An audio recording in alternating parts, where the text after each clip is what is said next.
Manchester United, the only unbeaten team in Europe. Obia intimate show, Obia Man United sha obeshow. Omoba Champions League for no crebeding. Ken, I mean, I sempre be out the every now no Odyssey no. Enra Manchester United will Old Trafford. They share Bilbao 4-1. I qualified their Europa League final. 7-1 on aggregate, and Manchester United they are qualified. Mijitum. Ye come Manchester United na ye come Manchester United baby omu belong to a eba European competition a UEFA Champions League. Ho an ye ni Manchester United. Nemum say obo Europa League. So oni hu bibia say obe perform very well e competition no wom say no. And to be honest with you, the performance of Manchester United e Europa League no omu deserve a lot of credit. So we check domestic competitions across England. Manchester United titu e Premier League no oma very poor. E no kre. Nemum se odi hwe performance e Europa League e different Manchester United altogether. So we check Manchester United e Europa League. Ye ka Manchester United wabo Europa League from the league phase e besine. Manchester United bo boku no en lose a single match. 14 games at Manchester United abo ewo Europa League no. Wabo Bilbao, wabo Lyon, wabo Sociedad, wabo FC Porto, wabo Fenerbahce, wabo PAOK. Equally some players we are not teams we are Manchester United abo no. Omo nya that bad. So for Manchester United set obebo from league phase ebesi the final league match obebo against Spurs on lusu yen ken. E what see about Manchester United for abaso ni acknowledge omo performance. Enye team bia no betimi ne be oba abo women away. No wetimi win 7-1 on aggregate. Manchester United for ade e what see about mabaso. By no me hwe game. The first 45 minutes. Me hu say Manchester United for na omo lusu ball no with ease. Omo lusu ball ni bebre in the first 45 minutes. Me who a Manchester United team in the first 45 minutes, no mu team ni a little bit disjointed and no me very passive. The first 45 minutes. And to ma Bilbao for only feel comfortable in the first half. So first half no Manchester United performance no me who no na enye the best. But I believe in the second half substitution na Amorim ye no. As Manchester United omo ball ni nyoma no mo ye on the field of play. 62nd minute. Ana Ruben Amorim 3 substitution. Luke Shaw bemu, Mason Mount, ana Ama Diallo. Etre ani hu say odi Kobe Menu ebaye.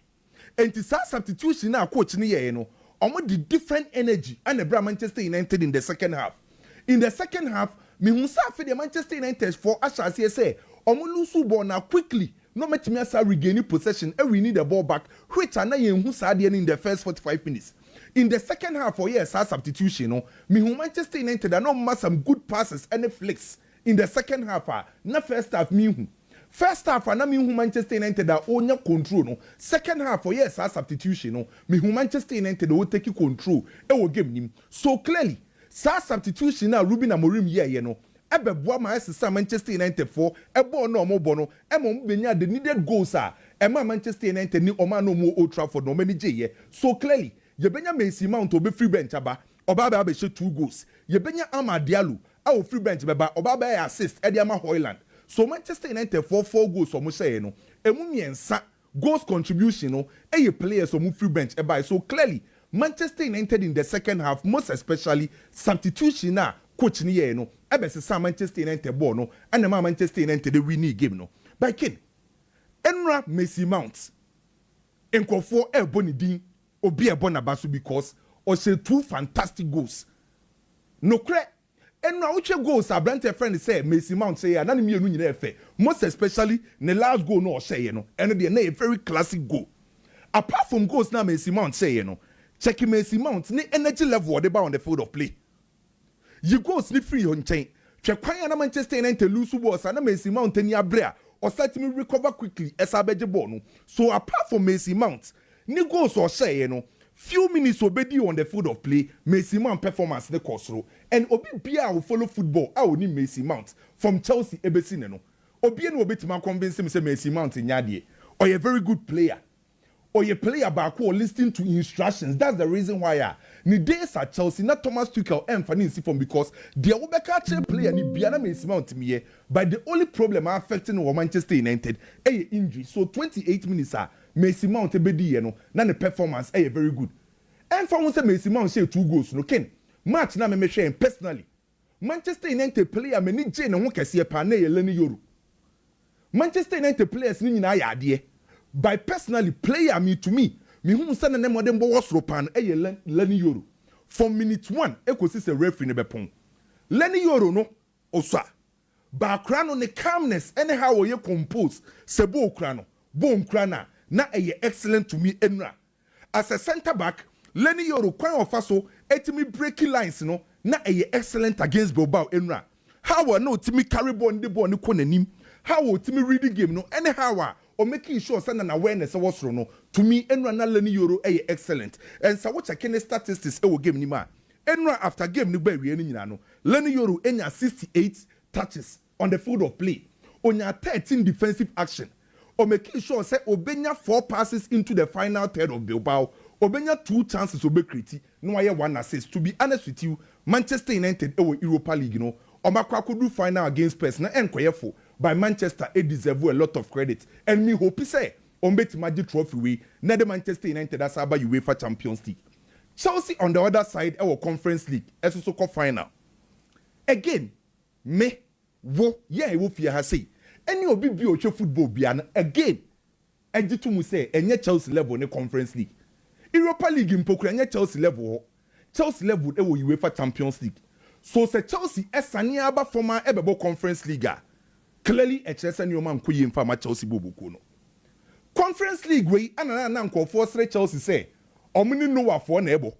Omuni Shamrock Rovers for na ebo. Enye Chelsea level no. But there is a saying say make the best out of every situation, being good or bad. And the situation be our final self in no.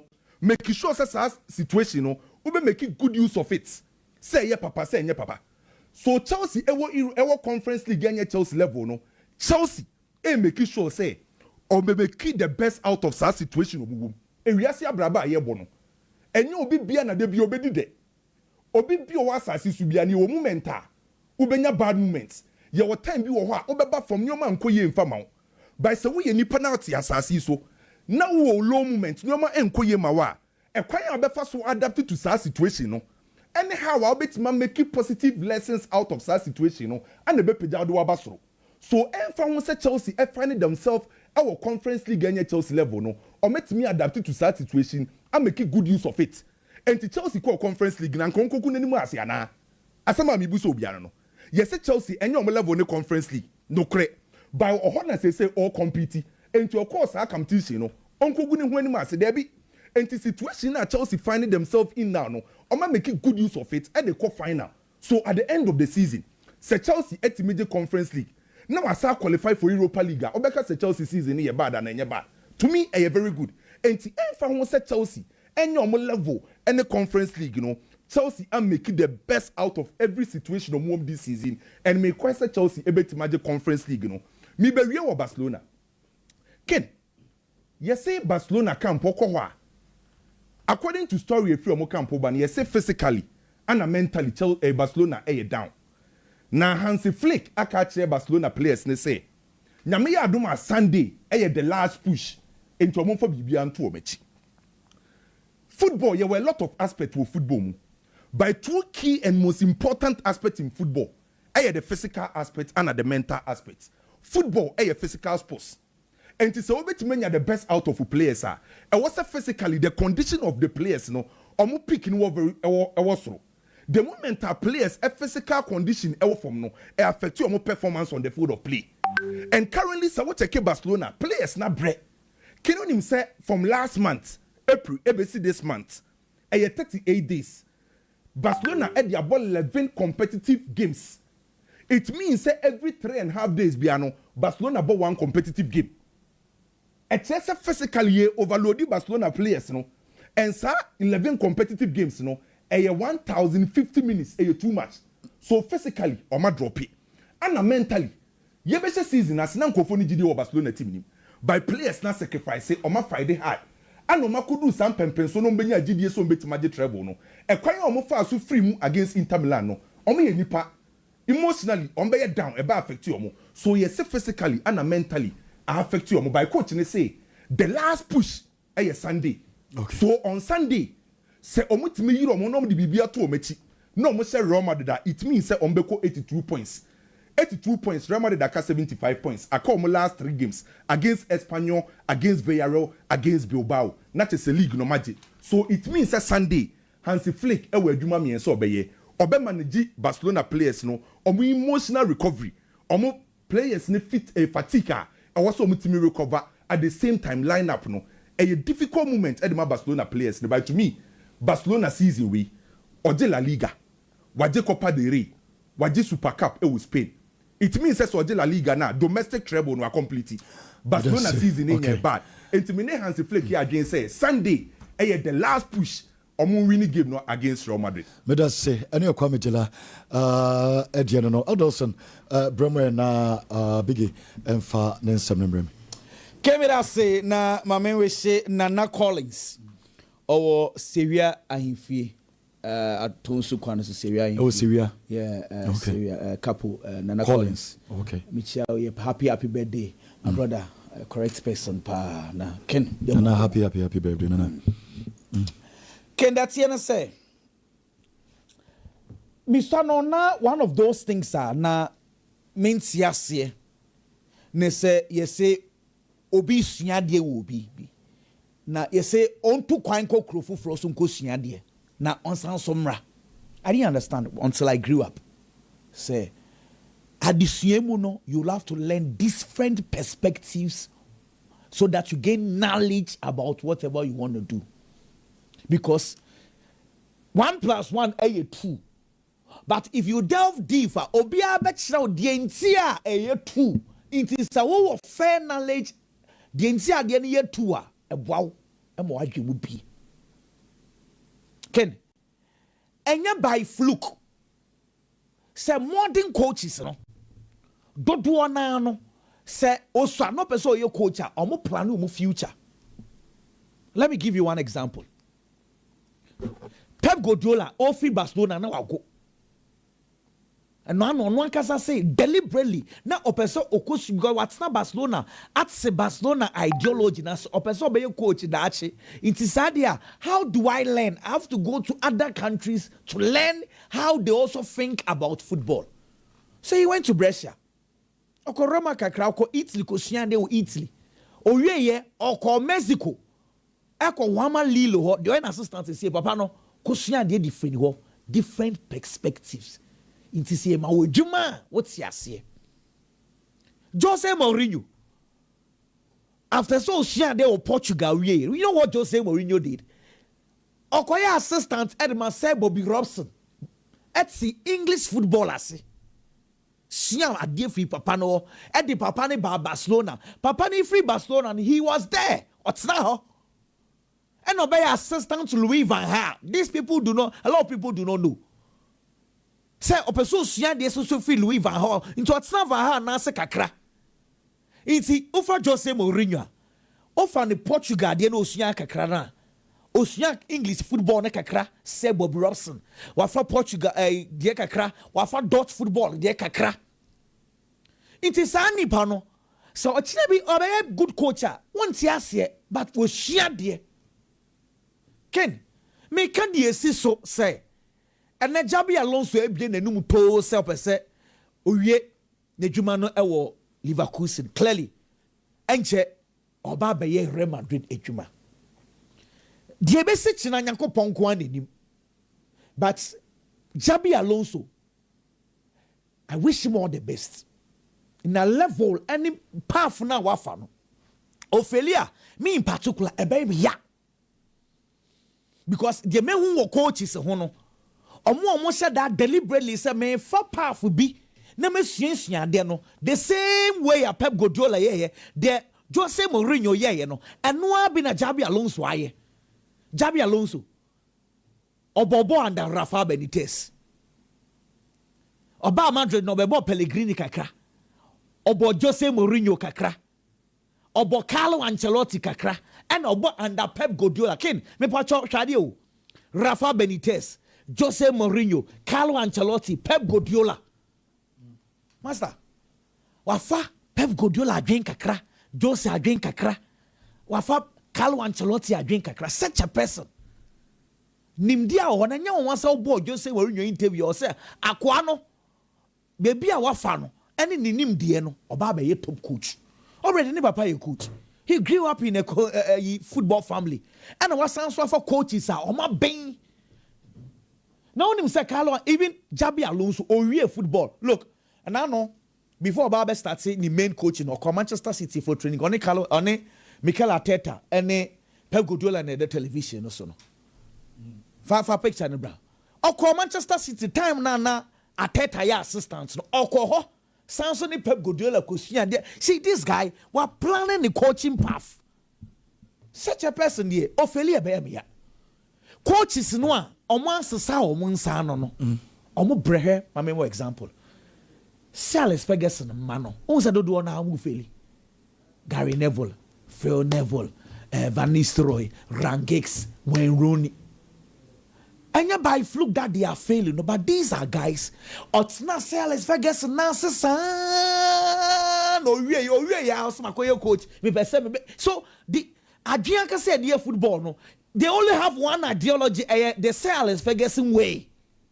But Obiso Swakofa, Carlo Ancelotti, Nancy Kakra, Wafa Pep Guardiola, Nancy Kakra, was she near Bebre? Xabi Alonso, we were seeing all the best, and I know. Okay, no, baby. Madrid job the biggest job. Even Carlo Ancelotti be funny. He knew was a big job. Barcelona has Lame Yama. Now the some also so players. And I'm making Omoyas is also team Nigerian and Sui. Ken Tama Okoi a obey Jumano. Because coach you experience Bibri, yes, channel almost left and right. Carlo Ancelotti or Subibri Babuan Yabun was paying. It doesn't matter. Let me be say they are working in an because ubi any adwene than team. So what you say, but the German in Sodo, Nanya Senko Befa, Mr. We cried the answer because team CB say. Nanya Senko Befa, you hope baby answer about. And some about Madrid. Over for Chelsea, ne a you baby answer about and Arsenal and I met some common Sabia from Nanka or pressure from Leverkusen now about. Club will be Kakra, Champions League, no money established, Biasa, no do a mobile, me person Chelsea be Arsenal, be a money established for Champions League, even Manchester City, I want to but it's on common as to say, not all born or building, but he's jumping from Bayer Leverkusen to Real Madrid straight, which okay, you'll be Zidane, but Zidane conversation here different. Zidane was a Florentino Perez personal assistant. Omani by assistant coach for Real Madrid under Carlo Ancelotti and a FIFA force on Kutankrata and Okosian there and on San Soba Madrid and Quadanimiti on he was through the Real Madrid corridors. When he got the opportunity, now on no man it's one or be human. It's Zidane then a bit different kakra. When was Sian there were being and Wakoye Jimo or by Leverkusen and all back. Yeah, we're seeing all the best. The human it is the biggest job. Should be told, but obey Juman. Here, I dear Florentino Perez person or say. Can't me Pamcho, Florentino Perez with 78 years old. We knew Papa no na mosa no nya kwadao. 78 years. And I know ye tuaba. Be early January mu baby near tuaba. Ye tuaba wie no. Why san so man another 4 years oko on the post. Obey we be 2029. Obey we no wedi 82 years. Wago. Papa no between so ya onya kwada. Ani tuma wanko we nana. Oh and they say no oni say oni basofoni asembia. Inti the legacy he was architect or a politician but we dedicated everything to football. Now what he's trying to do is say he's leaving the scene. You see a good leader, a leader, he does not think only about today. A good leader thinks about the future. A good leader na ofri baby kwa yanka say we ka ohanke ye eno no e din bon wo kasa wo be fa no say din pa but enye Into one free baby and no free baby pay. Say the next 4 years a legacy period. He has given Real Madrid Santiago Bernabeu, the new one, the modern one. He will forever be remembered for this. The can say he needs to leave a good legacy. The next 4 years, team will not all building. And was so building a good team. No, the next president. Send me a baby because Florentino Perez he left Madrid with a good team and a good coach. He has started with the coach Xabi Alonso. Take over. He's the modern coach. Carlo Ancelotti said, "And yes, wasa wa being wa ye juma." But Carlo Ancelotti still holds onto those tete football no majiball transitions yanko. Now nkwadana eba no. Nkwadana say the appointments no Madrid are looking at the youth. Say nkwadana yes they want trophies but also they want trophies with beautiful football. And say no this is the modern trend. Well how do I do? Okay nkwadana pe Xabi Alonso they love the style of play. So Oba Madrid I will back him with players so that yabama nenyi now what's also about trophies now your penalty account. So Xabi Alonso he's not coming say you'll be replacing Carlo Ancelotti's experience. So he is coming with his new ideology, style of play. Yense sano, yama born in that form. Goalkeeper jibola and yen mosim ni DNB. Yenfa born into form. Yenye transitions and kwadani ni bejo biti TV just you born efe. Near the trophies are coming. Mbappe muntimi mobi. Obewo. I don't know muntimi mobi. I don't know bibia Mbappe wa yemo born ben. So je born na odidi America ko. O se si ne ebesesa. On se Lewis Enrique ayi man credit ayi fefefe. Oh mbebo. Say Ken should be told. Born Madrid 4 players so. Inti say coach in any boys ne benya understanding na. Madrid they good to go. I'm telling you. So the new way style ne no more dey back kakra it work. I wish him all the best. They can say recruitment is very important. And any bebree I am being told number 6 one still no ano Kwame Kamavinga as a coach in field and that is true. Omuntimi more. He needs that position and probably a left back. Okay. They are good to go.